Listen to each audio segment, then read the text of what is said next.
What's going on, everybody? Dr. Chris Featherstone here for yet another episode of Unscripted. Listen, it's Tuesday nights. You know what that means. I have some of the biggest, the baddest, the best wrestlers, and the bullest wrestlers. That's a new one. Why?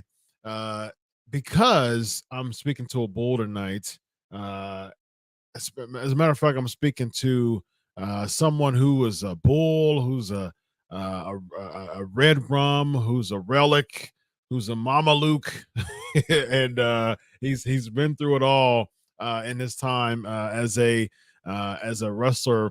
You know, he had a presence for about a good decade, and in that decade, man, he won multiple championships, including the WCW Tag Team Championship, Hardcore Championship, WWE Hardcore Championship. So made a really good presence. And here's the thing, man, when someone looks the part, it doesn't take long to get a presence early, and this guy definitely looked the part, and he'll share some stories of how he even got discovered.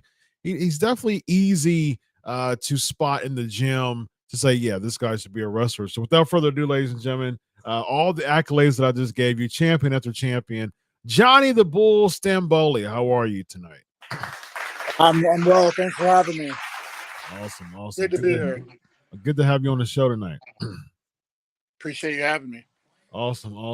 All right, man. Before we get into these questions, let's jump and see what you got. Anything going on? You've been away from wrestling for a while now, haven't you? Yeah, my last match was 2014. I used to run a show out here in Phoenix, and we put a show together at Celebrity Theater with I wrestled Shane Helms. Yeah. So that was a really good match. We had Ricochet on that show. Nice. I mean, we had a lot of the AEW talent and current WWE talent, like cruiserweights on that show. It was a good card. We had about 1,600 people at that show. Nice.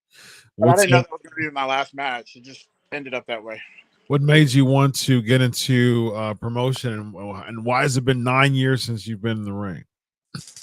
I don't know. I was bored. I didn't want to travel anymore, really, with wrestling.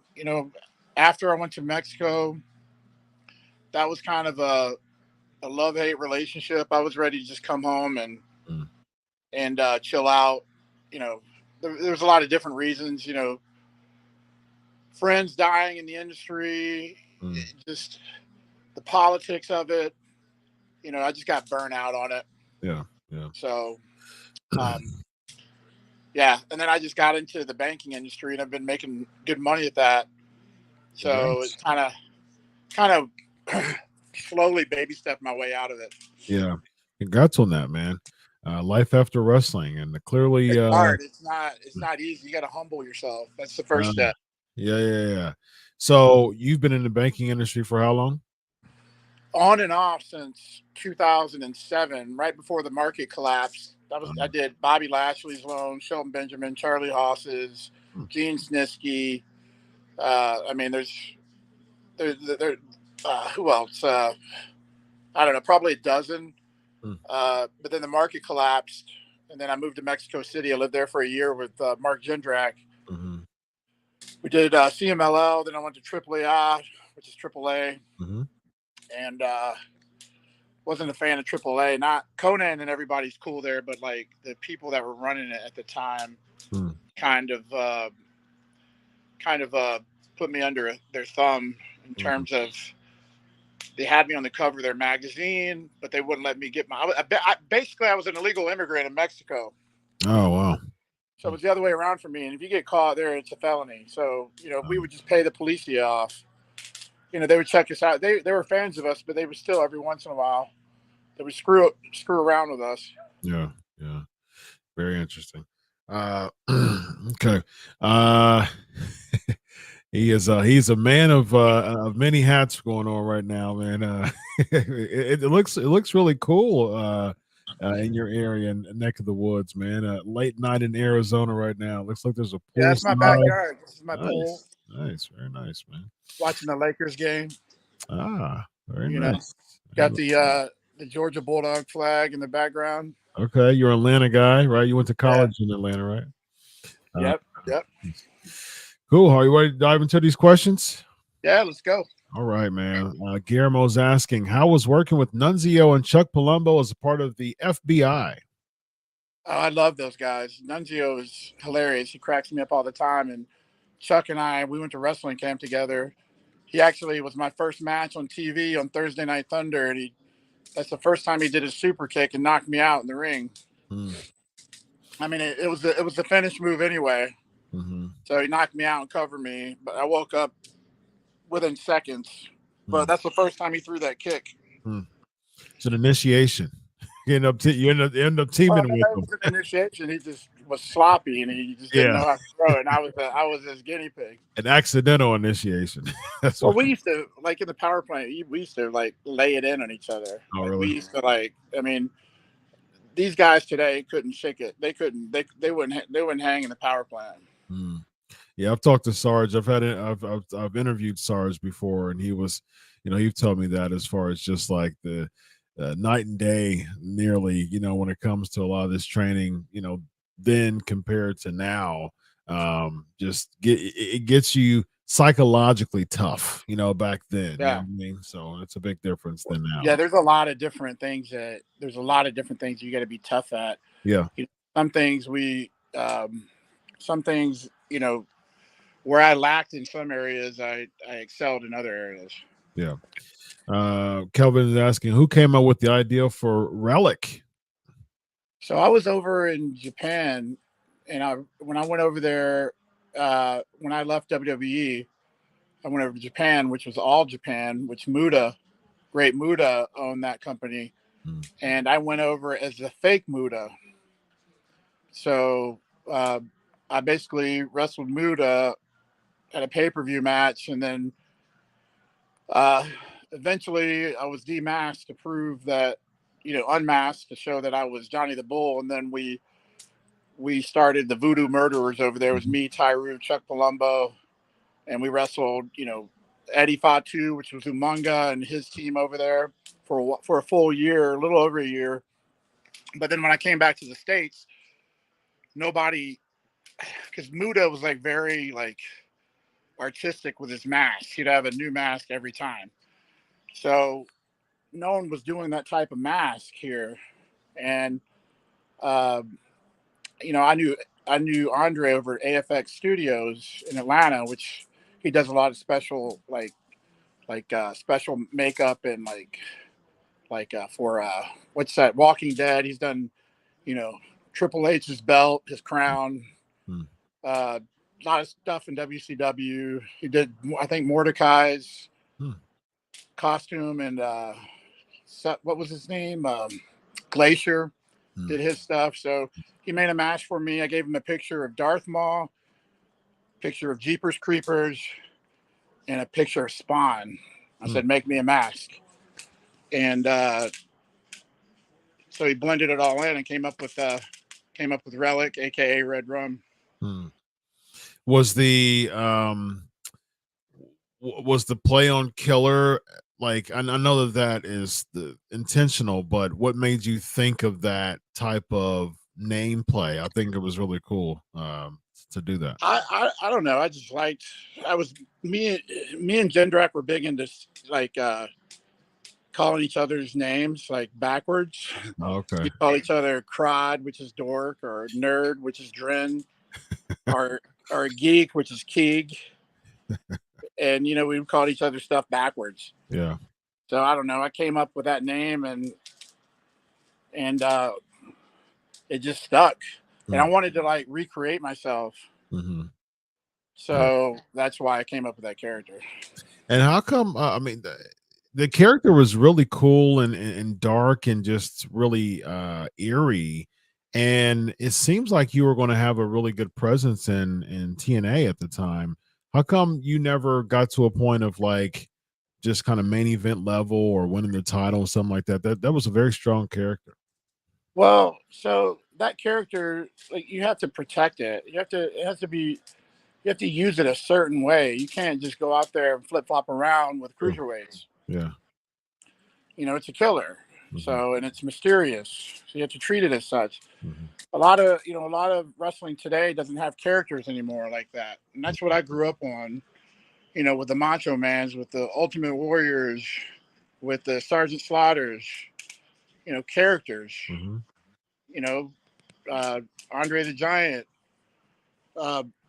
So bigger than now. So, you know, I wanted to come up with a character, but so here's the inside story on it. So I came up with that character and I did a live, we did a house show in WWE like back in 2007. So they gave me a full week tryout on live events, and that heading up into Raw on Monday night. So I was supposed to be on Raw on Monday night. So I get up there, I wrestle Val Venus the whole weekend. Fans knew it was me, but they loved the character. It looked pretty wicked. They loved the character. So standing ovation, great. I mean, you can't have a bad match with Val Venus. He was an amazing wrestler at the time. Couldn't have a bad match with him. If you did, you just were in the wrong business. So that went well. And then, you know, one of the booking agents, I won't say who, but he was a booking agent, and we had beef with him, and he happened to be my booking agent that night. We had beef with him, you know, me and Chuck and the FBI had beef with him back in the day, which plays into the politics of why the FBI broke up, or was broken up, part of the reason. But so he was, you know, fast forward to that tryout, he was the booking agent. So he basically buried me to Stephanie McMahon. We gave him the report saying I didn't know the character. I still needed to develop the character, which you know, I kind of did. I created this character and I handed it to WWE. Vince looked at it, loved it, walked around me, loved it. After I was dressed up, went out, and I was supposed to be on Raw Monday night. And because that person buried me, I didn't get the gig. And then I contacted TNA, and that's when they put me in that thumbtack match with Abyss and Black Rain and Raven. And I kind of felt like it. And they came, you know, and they came up with the name Relic. Actually, who came up with that name? It'll come to me in a second. But I felt like they just used it for that pay-per-view. It wasn't their character. They didn't care about it. You know, it was something new, and it added to that character or to that pay-per-view. And then after that, they just kind of, you know how some gimmicks and characters will go down that downward spiral where one event leads to another, and then you go into, this abyss where I basically just stopped going, and I went over to Mexico instead of going to TNA. They just didn't treat me right over there, So how's it working for Dixie? She was fine. She was nice to me. It was all the good old boy clique that Vince Russo was there, and he I was friends with him. I mean, he made the Mama Lukes. He's the one that came up with the Mama Lukes. Him and Big Vito, which they're friends too. So I had no issues with. It was just other people that were there. You can't. Not everyone's going to like you. Not everyone's going to like your style. And I mean, that's just how the business is. Yeah. So before Relic, I know it was Red Rum in the Indies, but was it Red Rum before Relic and they came over Relic, or did you have a name? No, I was more of a fan of Red Rum. Okay, gotcha. Well, what was the name before Relic? You said they gave it the Relic name. It was Red Rum before Relic. It was Red Rum before Relic. Okay, yeah. Okay. And then when you left TNA and went back to Red Rum, right? Yeah, I mean, people would say, "Oh, Relic killer spelled backwards," and whatever. It was a joke. It ended up being a joke. Yeah. Even though when I went to Mexico, the character was over. Like, they had me on the cover of their magazine for wrestling every night, pay-per-views, main events, AAA. Like, if it was booked right, just like the FBI. If the FBI, we were getting a big push for the FBI, wrestling all the top guys, and then boom, politics. It's so stupid. Yeah. Politics, you piss the wrong person off, and then it's one of the unfortunate parts of business is politicking. It's everywhere, unfortunately. You mentioned the Voodoo murders in all Japan. I always thought that was a really cool faction. It was huge around the time that you're talking about, and it got to the point where a lot of Gaijins were joining. Voodoo murders. I believe wasn't D'Lo part of the Voodoo murders? No, we wrestled against D'Lo. D'Lo was part of Eddie Fatu's team and Kea Mossman. Oh, what was their Eki and D'Lo Brown? We wrestled them probably 100 times. What was their faction? Because there was two big factions at the time. It was mainly us two. I mean, there was a lot of factions, but we were the one headlining. Gotcha. I can't remember it right now. Because D'Lo teamed with Bull Buchanan. He did. Yeah. Oh, Mike Austin was there too for a little bit. Rip Mike Austin. Yeah. Mike Austin. Yeah, I remember that. It was two big factions. I'll find out because there was a few. Was Taka part of Voodoo Murders? No. There was a few that was a part of Voodoo Murders that I remember that was. When I left it, they added more people to it. I mean, it got pretty big. And it got real big. Taru was, from what I understand, he was a legit gangster over there. So. Oh, was he really? Yeah. So he had, he had some clout. Yeah, really interesting. ROND, that's what it was. Yes. That was the other one. Yeah, I was like, I know that there was two real big ones at the time. So let's see. The next question is, Rorito, who are three wrestlers that you wish had been a part of the FBI? Let's start there. Well, I wish that, when I was wrestling the FBI, that Vito was there with me. That would have been cool. And a different, I don't know, Italian characters. Does it have to be Italian? I guess it would have to be FBI. I mean, Tracy Smothers was a member of FBI and ECW. And that's true. He was a sympathizer. Yeah, that's right.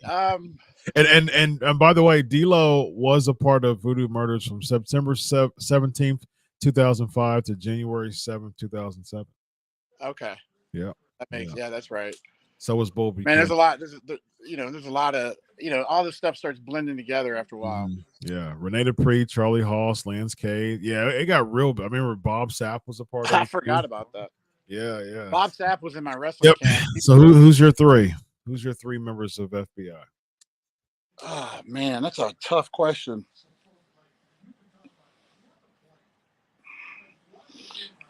I like adding. I like wrestling with my friends. So I would cut Tess's hair and dye it black. Ah, Tess okay. part Nice. of it. Yeah. Um, I mean, K Dog. Like There you go. make There you him go. honorary Italian. Honorary Italian. Very nice. Yeah.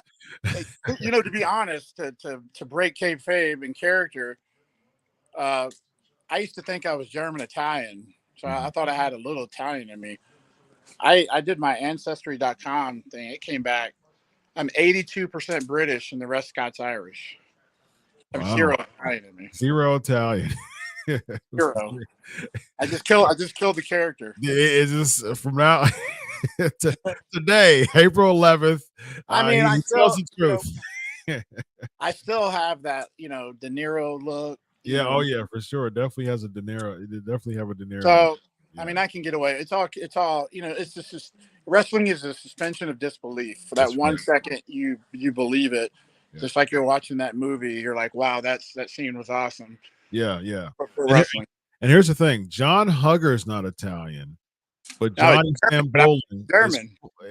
I'm saying John Hugger's not Italian, but Johnny Stamboli is fully Italian. So that's the difference, That's the difference. Stamboli, the story behind Stamboli is my best friend Corey Stamboli, aka Carmine Stamboli, who's Sicilian.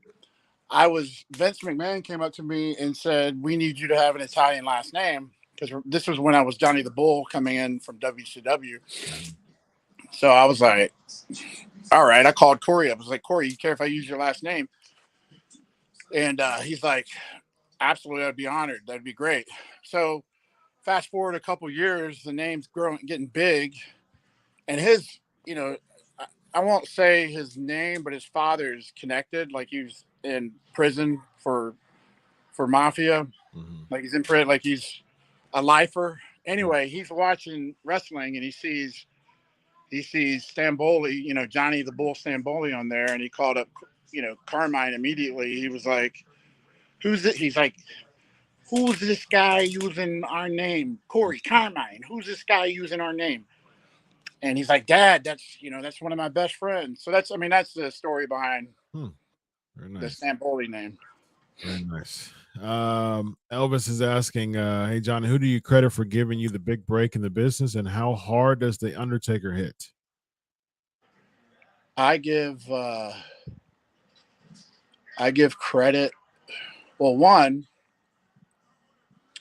I like to say God first, and then two, DDP helped me out, in WCW, and then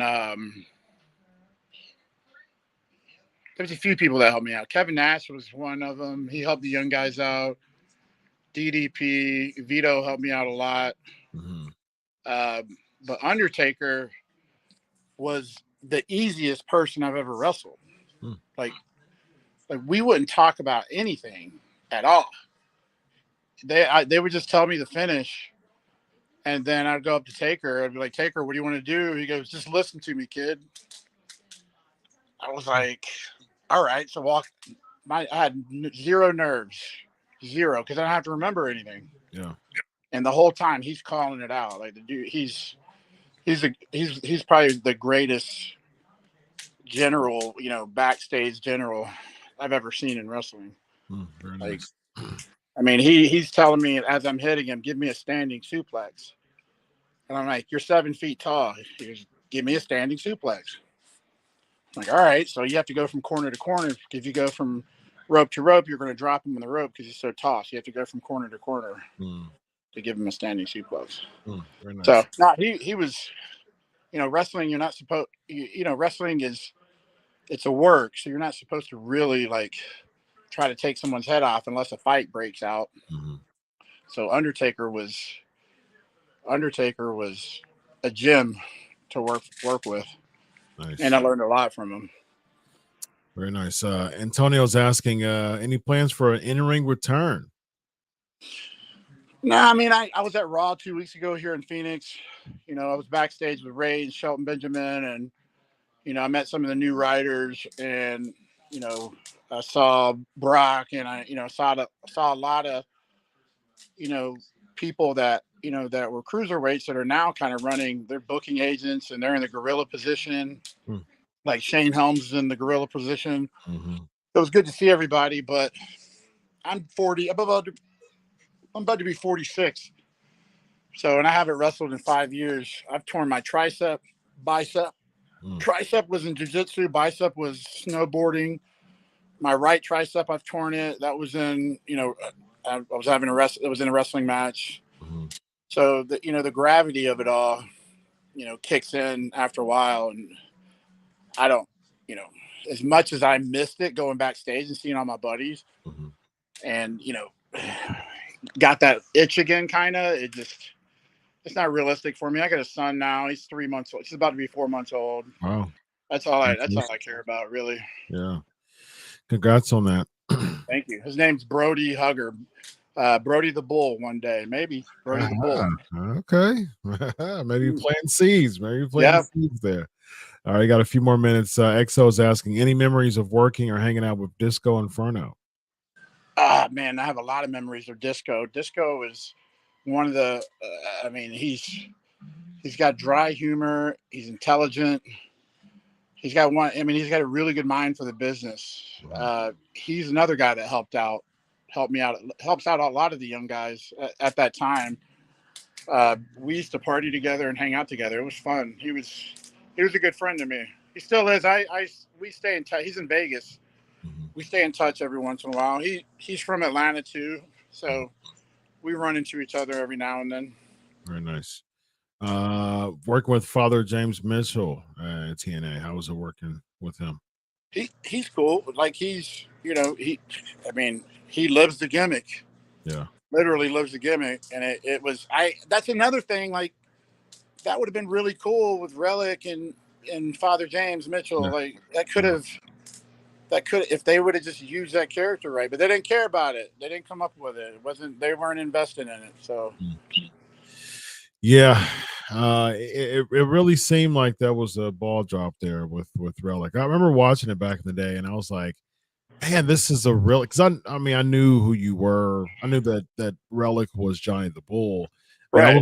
I was like, man, super kudos to just completely go from a full-blooded Italian, to someone who was just a killer, basically. That's the only way you could do that. You have to come up with something completely different. Yep, I agree. Yeah, that's the only way it would ever work. And if it was booked right, it would have worked.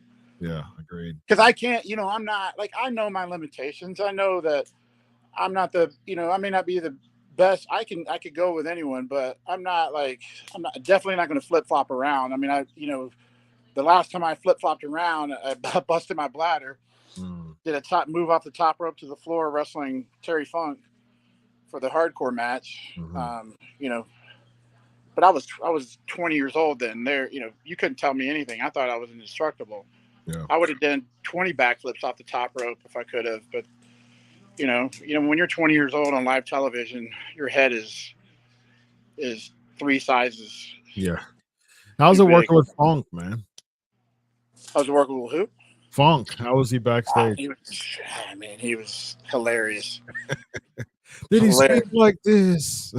Yeah, and when I hurt myself, I was like, Terry, I'm hurt, and he talks like that. Yeah. And we rolled back into the ring because I thought I broke my back. He rolled back in the ring, and he was like, all right, well, let's just go to the finish. So I hit him in the head with a chair, DDT'd him on the chair, covered them 1, 2, 3. Then they carried me out, and I woke up with a catheter in me, and all the boys, Goldberg, Nash, everybody was backstage, back in the hospital. They thought that that I broke my back. So I didn't require surgery or anything. It was just healed up naturally. Wow. So last question from Philip. Do you have any great memories with Sting in WCW? Outside of just the locker room, hanging out with him, and he owned the gym that I worked out at, Main Event Fitness, with Lex Luger back in the day. So that's how I got in the industry. I met all those guys when I was 18 at that gym. So I knew Sting from before. He was always super cool, and he's another backstage general that everyone looked up to and listened to. Yeah.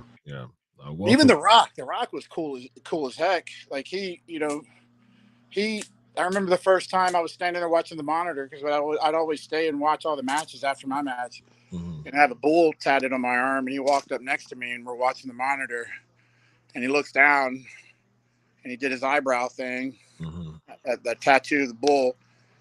And I was like, Rock, that's my birth sign. Don't get it twisted. I didn't get this because of you. He goes, okay. Trying to put himself over there.